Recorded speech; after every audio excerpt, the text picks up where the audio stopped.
സ്പോർട്സിൽ ഗംഭീര സംഭവങ്ങൾ ഇന്ത്യൻ ക്രിക്കറ്റിൽ തലമുറ മാറ്റം ഉണ്ടാകുമോ എന്ന വളരെ പ്രധാനപ്പെട്ട ചോദ്യം. പുതിയ ടെസ്റ്റ് ക്യാപ്റ്റൻ KPCC-യിലെ തലമുറ മാറ്റം 76-കാരൻ 72-കാരൻ വരുന്നു അല്ലേ എന്ന് പറഞ്ഞിട്ട് പക്ഷെ പറയുമ്പോൾ അതൊക്കെ തലമുറ മാറ്റമാണ്. പക്ഷെ ഇവിടെ കാര്യമുണ്ട്, കാരണം രോഹിത് ശർമ്മ പോകുന്നു, കോഹ്ലി മാറുന്നു, പകരം ശുഭ്മാൻ ഗില്ലിലേക്കാണോ? ശുഭ്മാൻ ഗില്ലിലേക്ക് പോകുന്നു എന്ന സൂചനകളാണ് വരുന്നത്. പക്ഷെ ഉറപ്പില്ല. രണ്ട് കാൻഡിഡേറ്റുകൾ കൂടിയുണ്ട്. മനുവിന്റെ ചോയ്സ് ആരാ? എൻ്റെ ചോയ്സ് ആണെങ്കിൽ KL രാഹുലാണ് എൻ്റെ ചോയ്സ്. കുറച്ചുകൂടി ബെറ്റർ ആണെന്ന് എനിക്ക് തോന്നുന്നു. പക്ഷേ നമ്മുടെ ചിന്തയായിരിക്കില്ലല്ലോ മറ്റുള്ളവർക്ക് ഉണ്ടാവുക.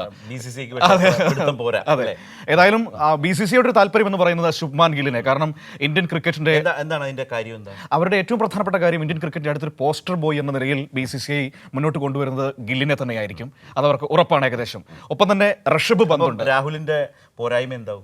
രാഹുലിന്റെ പോരായ്മ എന്ന് പറയുന്നത് കൺസിസ്റ്റൻസി കുറവ് തന്നെയാണ് രാഹുൽ നേരിടുന്ന ഒരു പ്രധാനപ്പെട്ട വെല്ലുവിളി എന്ന് പറയുന്നത്. പക്ഷേ അതിനൊക്കെ രാഹുൽ ഇത്തവണ മറുപടി കൊടുത്തിട്ടുണ്ട്. IPL-ൽ മറുപടി കൊടുത്തിട്ടുണ്ട്. നല്ല ഫോമിലായിരുന്നു. എന്നാൽ അതേസമയം ഗില്ലും മികച്ച ഫോമിലാണ്. റൺവേട്ടയിൽ ഒന്നാമത് ഗില്ലും, തൊട്ടുപുറകിൽ സായി സുദർശനുമുണ്ട്.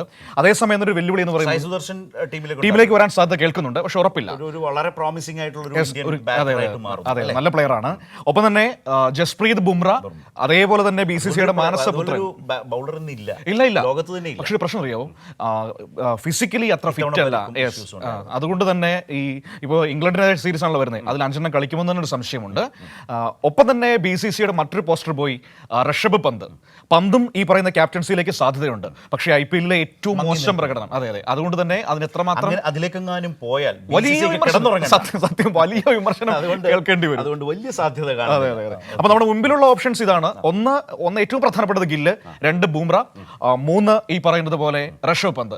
ഓപ്പണിംഗിലേക്കാണെങ്കിൽ SSV ജയ്സ്വാളും KL രാഹുലുമായിരിക്കും ഓപ്പൺ ചെയ്യുക എന്ന കാര്യത്തിൽ ഏകദേശം വ്യക്തത വന്നിരിക്കുന്നത്. കാരണം ഈ പറയുന്നത് കോഹ്ലിയും രോഹിത്തും പോയല്ലോ, 1 ഡൗണിലേക്ക് ഗില്ല് തന്നെയായിരിക്കും വരിക. ഈ 1 ഡൗൺ ആണ് ടെസ്റ്റിലെ ഏറ്റവും പ്രധാനപ്പെട്ട പൊസിഷൻ എന്ന് പറയുന്നത്. അപ്പോൾ അങ്ങോട്ടേക്ക് സച്ചിനൊക്കെ ഇറങ്ങിയ പൊസിഷനാണ്, അങ്ങോട്ടേക്ക് ഗില്ല് വരുന്നു. അപ്പോൾ അത് അങ്ങനെ നിൽക്കുന്നു. ശരിക്കും ലോങ് ഇന്നിംഗ്സിലേക്ക് ഒരു ബാറ്റിംഗ് ലൈനപ്പിനെ കൊണ്ടുപോകാൻ 1 ഡൗൺ വളരെ പ്രധാനം. കാരണം വെച്ചാൽ ഓപ്പണിംഗ് സ്പെല്ലിൽ എന്തും സംഭവിക്കാം. ചിലപ്പോൾ ഒരു വളരെ ഹാർഷായിട്ടുള്ള, വളരെ ഷാർപ്പായിട്ടുള്ള ബൗളിങ്ങിന് മുമ്പിൽ സസ്റ്റെയിൻ ചെയ്യാൻ, നിലനിൽക്കാം.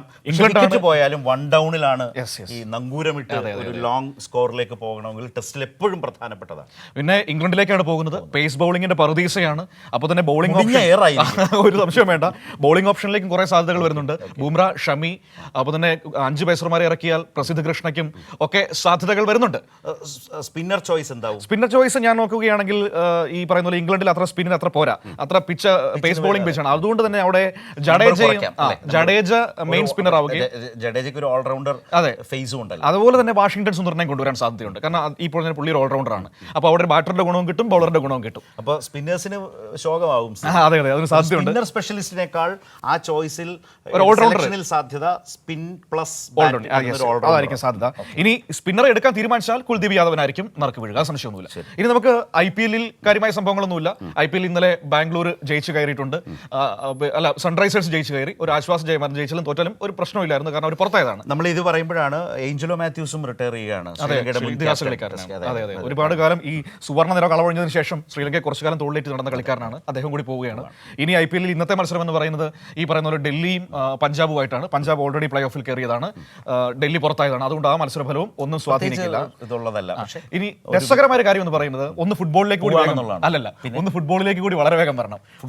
ഫുട്ബോളിലേക്ക് എത്തുമ്പോൾ ഇറ്റാലിയൻ ലീഗിൽ നാപ്പോളി ചാമ്പ്യന്മാരായിരിക്കുന്നു എന്നതാണ് വളരെ കാലങ്ങൾക്ക് ശേഷം. അതായത് നാപ്പോളി എന്ന് പറയുമ്പോൾ നമുക്കറിയാം മാറഡോണയുടെ ക്ലബ്ബ്. മറഡോണയുടെ ഒക്കെ കാലത്താണ് നാപ്പോളി ഏറ്റവും അതിന്റെ പ്രതാപകാലത്ത് നമ്മൾ ഒരുപാട് കേട്ടിട്ടുള്ളത്. ഈ നാപ്പോളി എന്ന് പറയുന്ന ഒരു കാലത്ത് ഈ ഇറ്റലിയിലെ തൊഴിലാളികളെ താമസിപ്പിച്ചിരുന്ന മാത്രം അവരൊരു 2ാം കിട നഗരമായിട്ട് കണ്ടിരുന്ന സ്ഥലമായിരുന്നു. കാരണം ഒരു മുതലാളിത്ത സമീപനത്തിന്റെ ഭാഗമായിട്ട് അവിടെ മാറഡോണ അതിന്റെ പേരിൽ മാത്രമാണ് ആ ക്ലബിലേക്ക് വരുന്നത്. തൊഴിലാളികളുടെ നഗരം എന്ന നിലയിൽ അന്ന് കിരീടമടിക്കുന്നു. പിന്നെ കുറെ നാളിങ്ങനെ മറഡോണ അന്ന് ഇറ്റലിയിലേക്ക് പോകുന്നതിന് വലിയ അത്ഭുതമായിരുന്നു. അത് നാപ്പോളിയിലേക്ക് പോകുന്നു അന്ന് വലിയ വിമർശനങ്ങളൊക്കെ യൂറോപ്യൻ പത്രങ്ങൾ മുന്നോട്ട് വെച്ചതാണ്. അപ്പോൾ അവിടെ കുറെ നാൾ അവൾ കിരീടമൊന്നും ഇല്ലാതെ ഇങ്ങനെ മോശം കാലഘട്ടമായിരുന്നു. ഇപ്പോൾ അതൊക്കെ മാറി അവർ കിരീടം അടിച്ചിരിക്കുന്നു എന്നതാണ്.